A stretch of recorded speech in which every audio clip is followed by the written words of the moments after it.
writing and I haven't been waiting for a response. I've actually been waiting for validation, you know? I've been waiting for somebody to say, you know, you've got great writing capability, what you've got to offer is brilliant, you matter, your story matters, your journey matters, these other women's stories who were within this book, their stories matter. So what I started to do, I started to just like buy and sell domain names when the internet was like literally you had to plug it into your wall. Do you remember that? Yeah.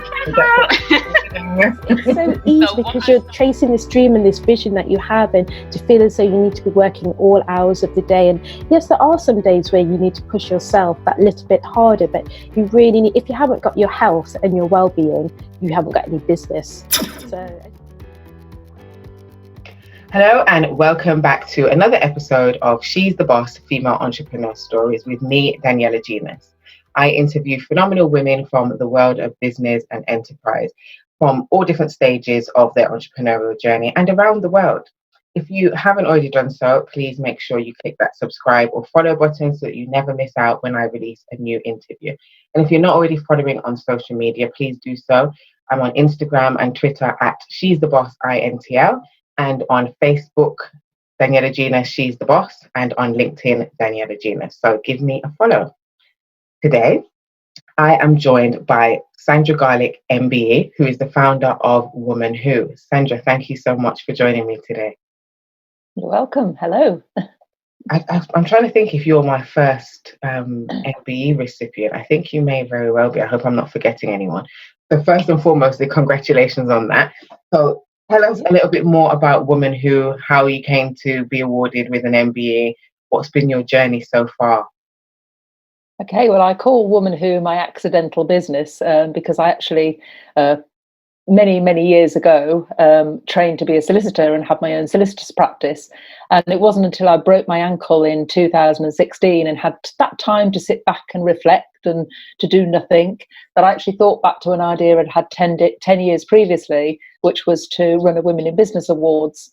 And it was mainly to give women the confidence to shout out about their successes, but also to attract women who maybe not have put themselves in for awards before. And I just ran a one-off awards. It was never going to be a business. I was there on my crutches with my broken ankle, and it was just a really nice day, 90 days after I broke my ankle. And that was it. That was all it was supposed to be. It just set off a whole catalogue of events that followed. And I'm just going into my 5th year of awards. So, as I say, I was approached by the Federation of Small Businesses. They said, we want you to do more of this. Please sit on our national task force. And it just escalated from that. They said, go back to your regions, set up networking events. And then I started the books, and then all sorts of opportunities were created from that. And the MBE, well, I mean, that's another story in itself, but the MBE is the reward I've received for recognising women in business, predominantly in the West Midlands. And I was nominated for the MBE in this year's New Year's Honours list. I haven't been to Buckingham Palace yet because we're all on lockdown. So sadly, I haven't collected my medal, but I've got my certificate, and it was truly absolute shock to get the recognition. And from what I've seen, very, very well deserved. So congratulations again. So you said accidental business. I love that it wasn't some grand master plan and you did kind of literally fall into it. But you obviously had experience of starting a business before. Was that business planned in terms of, was it something kind of during your younger years that you thought one day I'm going to set up my own firm? Or did you just train and then decide, actually, let me just give it a try? I'd had every job going. I mean, I left school at 16 with very few qualifications, never intended to go into business, but I came from a family where most people work for themselves, but my parents didn't. And I think when I look back, it was probably where I knew I would end up, but it wasn't intentional. And I would never have started my own business had I not gone to the partners of the law firm where I was working. And I went to them one day. I was always coming up with new ideas and innovative things that we could do to grow the practice. And I just went and said, hey, why don't we start a Women in Business breakfast? But we'll have it at 9:30 when they've all taken their kids to school. And I'll tell you what, we'll have croissants and fruit and yogurts, and we'll give them tea and coffee and an inspirational speaker. And this was going back to about 2005, 2006. And I put it to the partnership. They were nearly all men. And they came back to me and said, well, actually, we don't really think women in business will take off. And they just squashed it flat. And I remember going back to my office, writing my resignation. And 3 months later, I'd sat in my bedroom, measuring 6x5 with a laptop, a printer, no clients. And I'd started my business. And that was my law firm. And it just grew from there. So it was never intentional. It was a knee-jerk reaction, but one I don't regret at all. Mm-hmm. Yeah. What would you say are the differences, or were the differences between starting the law firm and starting Woman Who, in terms of raising awareness of the business, how you even felt going into business? Was it kind of a real stark difference? Well, one of the things I've been sort of trying to teach people is how to power up their personal brand. And I think personal brand is really important. No matter what job you've got, you can take it with you. Mm-hmm. A great tip for anyone is buy your own domain name, buy your name and just store it. And I bought my name years and years and years ago. As soon as the internet came out and domain names, I bought my name because I realized that I needed to build up my personal brand, because in law firms in those days, there was no internet. You had to go out there, you had to network, you had to speak, you had to find your own clients. So once I set up the first business and put my brand out there, setting up subsequent businesses, and I've had a few, actually it was really easy because my brand followed me. Mm-hmm. So once people learned to know, like, and trust me as a person, then it didn't matter what I did. I could go and open, a soup factory or a cleaning business. Whatever I did, my brand would follow, and the know, like, and trust would follow on with it. Mm-hmm. I love that. So I launched my first business in 2006 to 7. Sold it in 2015 after having my daughter, and went through a period of, I suppose, despair of what do I do next, because all of my dreams had been planted in that business. But I've then been able to start a new business, and what you said about carrying your brand and people having trust in the personal brand has really worked for me. But I wasn't aware of it at the time. So I think it's really important for people to understand that if you are, as you said, if you are able to cultivate a personal brand and really show people that you're good at what you do, whatever that may be, then if you do decide to change lanes or start new businesses, or if one business fails and then you're forced to start another one, it will continue and carry with you. So I've obviously got a bit of behind the scenes information, but can you tell us a little bit more about what happened with the law firm? Okay, so I ran the law firm, and when I started the law firm, everyone said, oh, you'll only last 3 months, because most of the law firms around where I live have been going for 100 years. Wow. So it was very new for somebody to set up a law firm, and we were all female as well. So I started, and then I brought on a business partner, and then I started employing people, but then suddenly realised we were all female. And ironically, I opened it next door to the firm where I used to work, but that wasn't intentional. It's where an office came up after I moved out my bedroom. And it was funny because when I was doing the branding for the firm, we hadn't got a budget, we hadn't got any clients at the time, and we just decided to spend money on marketing and advertising and get some PR. So we hired a PR agent and got a feature in the local paper, and I decided that all solicitors were blue. All solicitors' brand colours were blue, dependable blue, a colour of trust. But I wanted my firm to be full of energy and excitement, and I loved the colour red at the time, so we went red. And everyone was really shocked that we'd got this website that was red, and we've got the photos of our people on it, and little blurbs about what they did and what their hobbies were, and pictures of us doing things outside of work. But it worked. And then we noticed all the other firms starting to copy us, which was really ironic. And then loads of firms started popping up. Mm-hmm. And then over the years, we became a Legal 500 specialist. We became well known. We became the go-to people in Warwickshire for employment law. And I grew the practice. But in 2014, 2015, the law changed. And they brought in tribunal fees, ACAS early conciliation, and I suddenly lost nearly all the turnover overnight. Wow. And I thought, it will come back, it will come back. We've just moved into beautiful offices.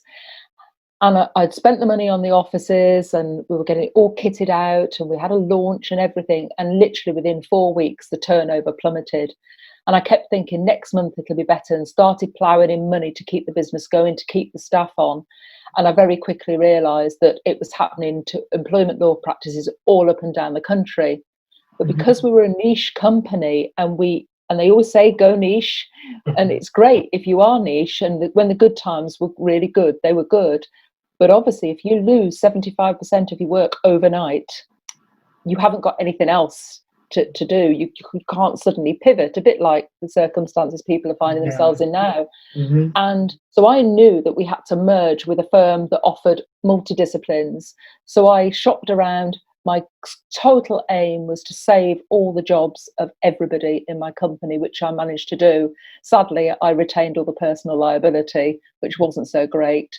And I worked for that company for about a year, but I very quickly realised I was unemployable, and I needed to start my own business again. And that's when I moved. I found my pivot and went into consultancy, and did consultancy really up until I broke my leg. And then that was when Woman Who was born. What an amazing story. So inspiring that you didn't give up, and that you continued to particularly try to keep the jobs of all your staff. I think that's really the sign of a great leader. And I can't imagine having to then work for the business that you previously ran. What did that feel like? Obviously, you said you was unemployable and it clearly didn't last long, but what sort of feelings were you experiencing? It was, the promises were made that I'd be involved in the decision making and all that, but it didn't materialise, and I just felt trapped. I felt that I wasn't able to express my ideas, that I was no longer integral to that business. I was just a person to churn work out, and that wasn't part of the deal, and that wasn't me. And sadly, another lesson I learned, I dreamt that when I started this law firm, it was going to have incredible value and I'd be able to sell it and that would be my pension. There is no value in a law firm because unfortunately you don't have retained income. It's not like an accountancy practice where people have got to come to you every year for their accounts. People only come to you in a law firm when they've got an issue, and they don't stay with you. So there's no value created. So when you sell a law firm, there's no money in it. So you literally have to move on and do something else. And I've kept my legal skills and I still do consultancy. And you can never take those away. In fact, I was on the radio this morning talking about furloughs and employment law schemes and things like that. But actually, my why right now is doing what I do with Woman Who. So Woman Who, you launched it. You did the first one. You then obviously it snowballed. What was the kind of key thing that really motivated you to keep on to grow it? I suppose more importantly. Well, I started obviously doing the events, and the events became more popular. And some of the events that have 100 women there. And one young lady in the audience came up to me and she said, "Do you realise what you're doing here? Do you realise how powerful these stories are?" And I said, "Well, yeah, everyone loves listening to them. They go out motivated and inspired for the week ahead, and they take the top tips, and I'm building sort of a tribe and a community." She says, "No," she says, "we need to capture these stories and write them down." She said, "We'll help you do it." And that's how the books came about. So I started capturing these stories, putting them in print, and then I launched a one-off book. And then I launched it again the next year, and I'm currently editing this year's version. So the books have followed on, the awards have expanded. I'm launching North and South as well, so they're going national.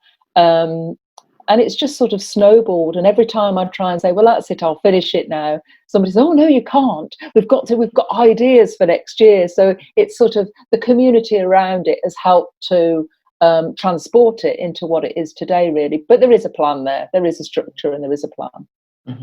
What would you say has been kind of the biggest highlight for you in terms of, has there been any particular stories that you've seen a transformation in one of the women following winning an award?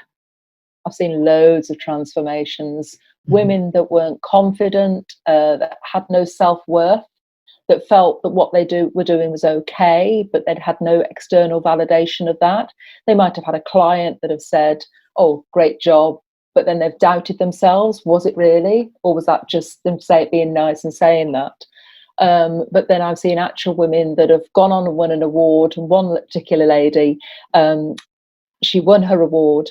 She went to get in a car afterwards, and her boss said to her, just jokingly, "Don't you be going accepting any job offers from anyone else, will you?" And then they offered her a promotion. Wow. And then more, sorry, and that's the dog barking, apologies. More recently, she was offered to buy into the business, and now she is an equal business director with all the other directors. And she said it wasn't all solely down to Woman Who, but actually the transformation gave her the confidence to believe in herself, to be able to believe that she could accept the offer of that promotion. No, I love that. And that kind of goes into the next line of questioning. Imposter syndrome is something that I kind of I come into contact with a lot of the women that I work with, and even women that I've interviewed. Is that something that you've witnessed? And you kind of alluded to that with the example that you've given, but do you witness a lot of women that suffer from imposter syndrome? Have you ever suffered with imposter syndrome, and do you have any kind of words or pearls of wisdom about overcoming imposter syndrome? Yes, and I think I did. I was a very confident child, lost my confidence completely in my teenage years. I went to an all-girls school. We all dressed the same. We became clones. And I talk about, actually dressing identical, not being unique, actually can have a negative effect on you. And I think a lot of young girls in their early years do suffer because they're made to conform to a particular type. I got married very, very young, had my children young. And during my marriage, I was always told that I wasn't good enough. And I really doubted my own ability. Every time I went to do something to better myself or to learn or to get a better education, I was always told I would fail before I even set out to do that. So I actually started to believe that whatever I started, I would fail.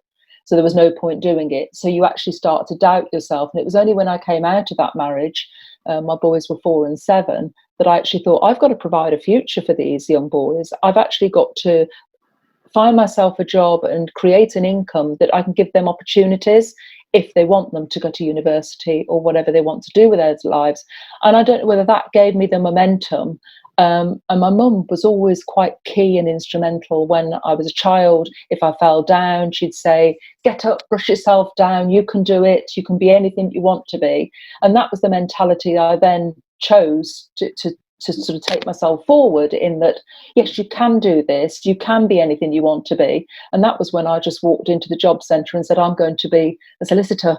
And that's when I did my training. It wasn't when I was young and came out of school. It was, with 2 small boys in tow, I decided I was going to spend 8 years and train to be a solicitor. And I broke that down into 90-day chunks as well, because that was a long time.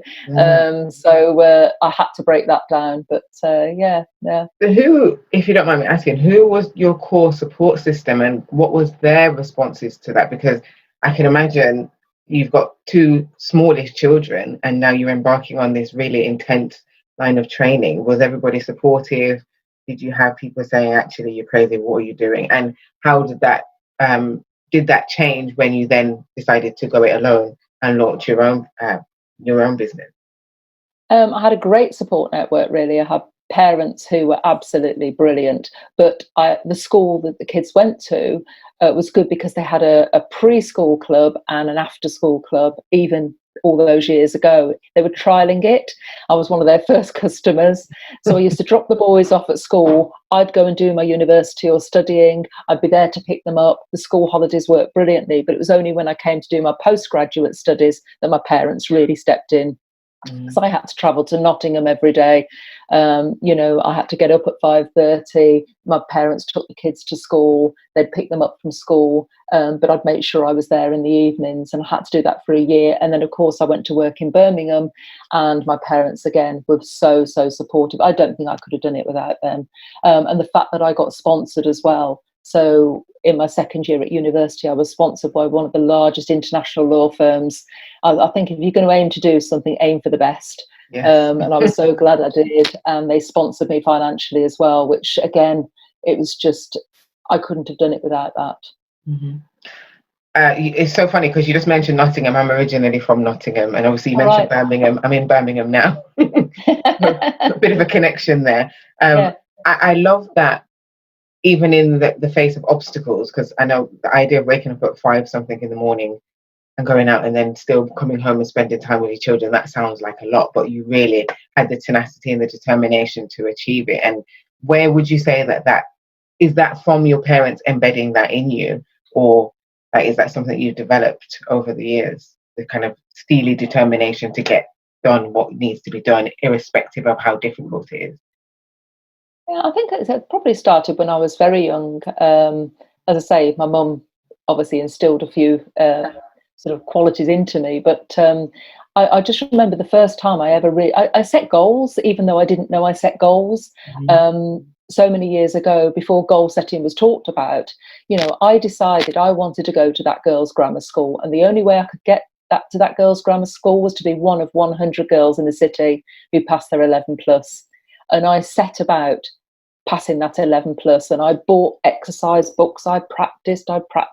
So I knew that when that brown envelope came through the door and I opened it, I knew that I was going to be one of the 100 girls. So I think really that was the start of my goal setting. And the same with the degree. And I didn't have any qualifications. I had to go to college first to get equivalent of A levels. Then I had to do a 3-year degree, then a postgraduate degree, then 2 years training. When somebody said to me, it's going to take you 8 years, I could have just turned around and said, oh God, I'm not doing that. But I just broke it down into those small chunks and thought, what's my why? What do I really want at the end of this? What's my purpose of doing this? And my purpose was to send my 2 boys to university if they chose to go.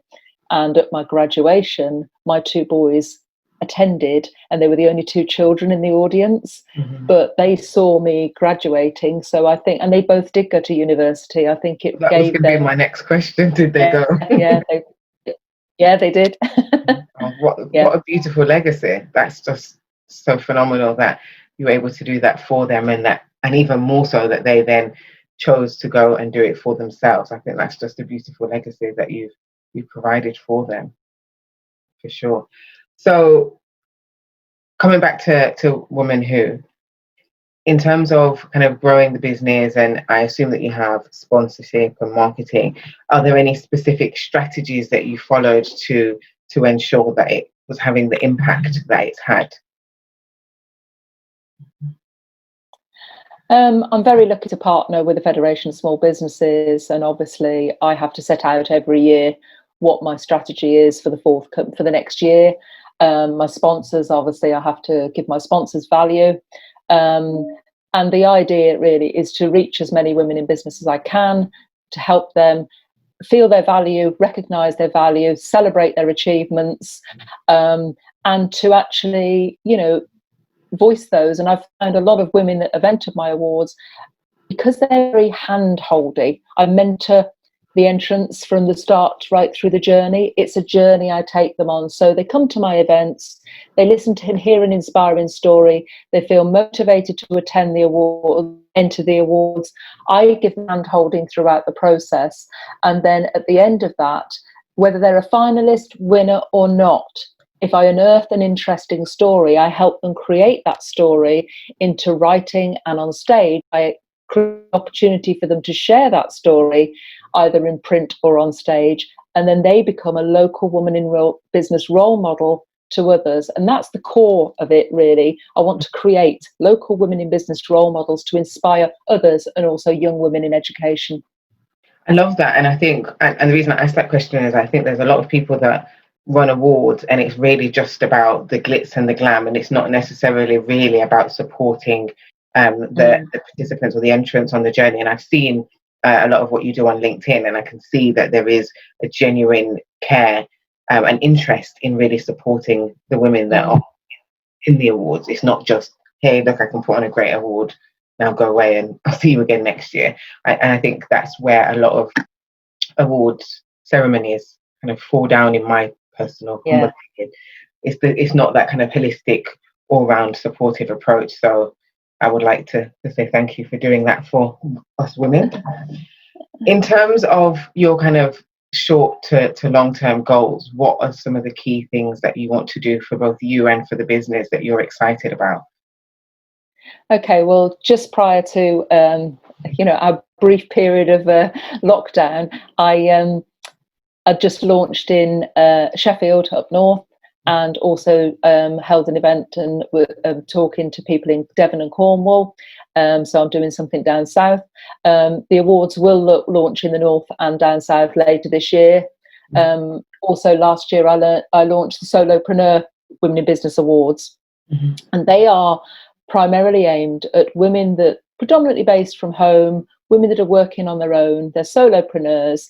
They don't need anyone to work with them. They use associates, they have other people within their network, but they don't necessarily, they might have been trading for 20 years, they might have been trading for 20 minutes, but they're often forgotten in many award categories. And what I noticed through my awards was most of the awards were from that particular area.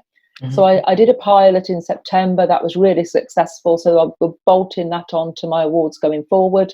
I'm bringing out another book this year. I Am a Woman Who 2020 edition, which will be published in about 6 weeks' time. Again, those are more stories that we've captured from finalists, winners, entrants. I'm launching, as I say, the Northern Awards, and there's lots more to come, but it's firmly in place to get the national spread, and that's where it's going. And then I want to host networks in the areas when we're back face to face. I'm currently holding them online nationally, but I will have those pocket networks, and then I'm looking for ambassadors to actually host those networks to help them power up their personal brand by reaching many. I love it.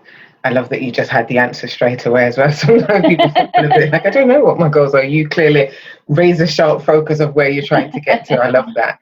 And we can't not mention, obviously you've mentioned it briefly earlier, but I'm going to come back to it. COVID-19, we're on lockdown.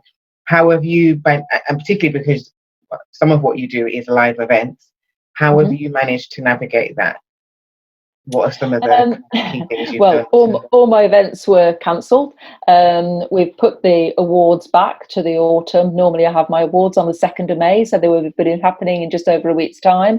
But obviously that can't happen. But I didn't want to just not have them, and I didn't want to do them online, because my awards event isn't all about the awards. As we've said, my awards, it's not about one calendar day in the year, it's about a whole 12 months. It's a journey. So I want that awards event is so important, because everybody who's entered gets their opportunity to go on stage, and I don't want to take that away from them. So I've planned it for the autumn. That's still going ahead. My events are now online on Zoom, and I hold them monthly, and they're national, so anybody can attend, which has been a way I've dealt with that. And I'm not charging for the next three either, because I want them to be free events, because people are having to sort of juggle children, husbands, dogs, and all sorts of other things. So I want it to be that they don't have to feel they've paid money and can't attend or whatever. So they're free events for the next 3 months. The awards will launch in July as planned. And I'm not treating this as oh my God, what's going to happen? I'm not furloughing myself either. I'm trading on. But what I've realised is what a great opportunity this is to plan, reflect, refine, systemize, get all those things done, all those jobs on the to-do list that have been sitting there for months, you know, the ones that always seem to fall at the bottom and push down the list. I'm getting loads done. I'm absolutely churning my way through them. So I'm taking this as a gift, as an opportunity. I'm locked down with my 89-year-old mother, so I'm making sure she doesn't go out and do anything. I've not a few weeks ago lost my father, so obviously I want to be here for my mum, but also I'm taking this as a great opportunity. I've sorted out my wardrobe, I've tidied out my drawers, I've built units in my office. I must be the only person that's on an absolute high. I'm just a real positive thinker, glass half full, and I just think it's a great opportunity to sit back and actually look at the business and say, you know, do I really want to do that going forward? Do I really need to spend that money? Was it essential? I've actually gone back and looked line by line at my accounts for last year. What was I spending my money on? Was it frivolous? Was it necessity? Will it help me take the business to where I want it to go? And that is one of the key things I've been suggesting to my clients. So I work with solopreneurs also and SMEs, and one of the key things that I've been saying is use this time to really interrogate your finances so that you're making better financial decisions moving forward. sit down and map out your systems and processes. So I've done so much systems and process mapping sessions over the last month, because all of a sudden everyone's like, oh, okay, I can actually do this now. I'm like, yes, I have been telling you to do it for the last 6 months, but okay, let's give it a try. But for those people that are able to find those pockets of focus, because I know some people are having issues with focusing, it is a really great time to sit and take stock and work through those things that have been pushed to the bottom of the pile for a long time. Unfortunately for me, I've also lost a bit of focus, but that's because I've got a 4-year-old that runs around. But I've really found working on the weekends and in the evenings to be really beneficial for me once she's in bed and stuff. And because everyone else has kind of slowed down a little bit, it really is a great time for you to really be reflective and to be thinking strategically and to be planning. So I agree and support everything that you've said. I just want to go back. Actually, you made a point before, and I forgot to. I sometimes forget the lineage of the questions that I want to ask. But you mentioned the book. Now, I know that there's a lot of, particularly consultants and solopreneurs, that feel that writing a book would be a great way to enhance their personal brand. What kind of advice would you give, and what kind of process did you follow? And in terms of getting it published, did you work with a publisher or did you self-publish? Well, I chose the easy way out. So when I say I've written a book, and they're just behind me here, when I say I've written a book, it's I got other people to write the book for me. So the chapters are written by other people. I am writing my own book. Now, my books, I sell at my events. I did put them on Amazon for a while, but actually I wanted to, there's nothing better than physically handing a book to somebody or physically posting it to somebody so you know who your audience is. If you put your books on Amazon, yes, it's fine and you do it for sales, but actually my book, that's not what my books are about. My books are part of my marketing collateral. They're my extended business card. They demonstrate what I can do for people. So I self-published. So I have someone that edits, proofread to death, and then it goes back to the original authors for their chapter. They approve it, they sign it off. I've got a printer that I work with, I've got a designer I work with, and I bring the book together. And there's nothing greater than going picking up your boxes of books from the printer, opening them, and that smell of a new book. But I am writing my own business book as well, but I've got a book mentor for that, and I'm going through a traditional publishing process with that. But a book is great. Once you can stand on a stage and tell your story and you've got a book there, it gives you instant credibility. And for brand awareness and brand raising, people, I don't know, it elevates you in a way, and gives you, as I say, gives you that uniqueness and authority and credibility. So I would definitely say, if you've got a book in you, get it out there. I'm embarrassed to say that I actually started writing my book in 2013, and it's now 2020 and I haven't done it yet. However, if we go back to the imposter syndrome thing, I think one of the things that was stopping me, and I was stopping and starting for many, many years, was this idea of who wants to hear what I've got to say, really? Is anybody going to be interested? And that kind of put me off for quite some time. I'm happy to say that now I've jumped back on the saddle, and I feel that I'm in a much more confident place now to be able to feel comfortable that people would actually be interested in what I've got to say. So, hopefully the book will be released within the next kind of 12 months if I can continue this momentum. So I also look forward to seeing yours. I'm sure that would be a very interesting read, based particularly on all of the experience that you've got in business. So going to the final part of the interview, women sitting at home watching this who may be in the early stages of running their business, or who may have an idea and want to launch a new business, what 3 pieces of advice would you give to them? Okay, well, I learned a lot in my first stages of running my own business. And I think one of the key ones I realised is that it's to put the foundations in place first. If you were building a house, you'd make sure structurally you had foundations, because if you didn't and you built the house and you put the roof on, it would topple if the foundations were there. And that's just like a business. If you haven't put your business foundations in place, that's the business plan. It's the structure of the business, the financials of the business, your planning, your structure that sits beneath the business. If you haven't got that in place, the business will topple. And I think that was one of the key things. What was one of the main things I learned when I set up my business. I literally walked out of my unpaid employment, wrote a letter to the Law Society, said I'd like to start a law firm, and they went okay. And so I said, oh right, I'm here. But I didn't actually think about that structure until I probably got into month 6, and things started to happen. I thought, oh my gosh, I haven't got that structure. I need to do this, and that's when I started working with a mentor. And I think that was one of the earlier things.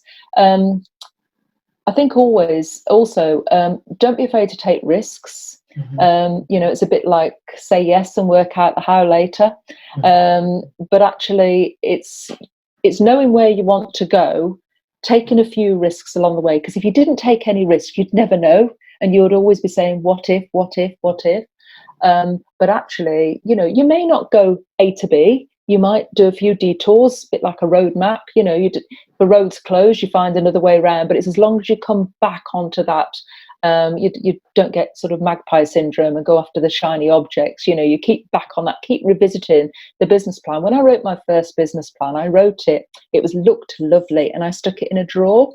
And it wasn't until 2 years later that actually I found it at the back of the drawer and realised that I'd never looked at it since. So a business plan is a working document. It's a live document. And I think, taking those risks, you have to keep pulling yourself back. Where am I going? What are my goals? And the final one is cash is king. If you haven't got your figures, you need to, and I say this to women that enter my awards, when they come for their interviews, know your figures, know your numbers. Because if you don't know your numbers about your business, you're on a very risky trajectory.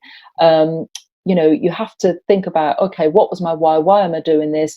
Is what I'm doing now taking me towards my goal? So every piece of work I do, everything I pick up, I think, is this money or action or piece of work that I'm doing taking me towards that goal?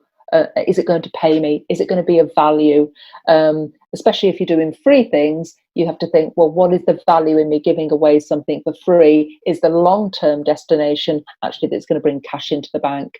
I remember I got to month 6 in my business and couldn't pay the salaries, and it was a big panic, because when you've got a team and you have to pay salaries and the cash isn't there because your clients haven't paid you, what are you going to do? So it's knowing that you've got the forecasts and those cash flows and you're fully aware of those numbers. So that'd be my tips, really. Excellent advice. Very, very, very much in line with what I think all business owners need to know, particularly in regards to the cash is king. I think so many people pay so little attention to forecasting and paying attention to their finances. So thank you so much for that. If people want to find out more about you and about your business, what platforms are you on? Where can they find you? Oh, all over the place. I'm on Facebook, Twitter, and Instagram at Woman Who UK, and it's Woman Who, WOMAN, Woman Who UK, and then website womanwho.co.uk. Can find me on there, and I'm on LinkedIn, Sandra Garlick MBE, and I'm happy to connect if people would like to connect there. Awesome. Thank you so much for sharing your story with us today. Really found it very inspiring and motivational, and I'm sure those watching or listening would agree. So thank you so much for your time and for your open and honesty. Yeah, that makes sense. Thank you so much. I'm wishing you every success with Woman Who, with the books, with everything. So thank you for that. And thank you for having me. Yeah. Thank you. And thank you everyone for watching, for listening. As usual, if there's anything that Sandra said that resonated with you, please leave us a comment so that we can get your feedback on how much you enjoyed the interview. I hope you enjoyed it as much as me. If you haven't already done so, make sure you subscribe to the channel or press follow if you're listening. And please like and share in your networks. I'm sure that there are women that you know that would really benefit from hearing Sandra's journey. And I'll be back next Sunday at 8 p.m. with another interview. And if you're a woman in business and you would like to be interviewed for the series, please email me at Daniela@she'sthebossintl.com. I'll see you next week. Thank you.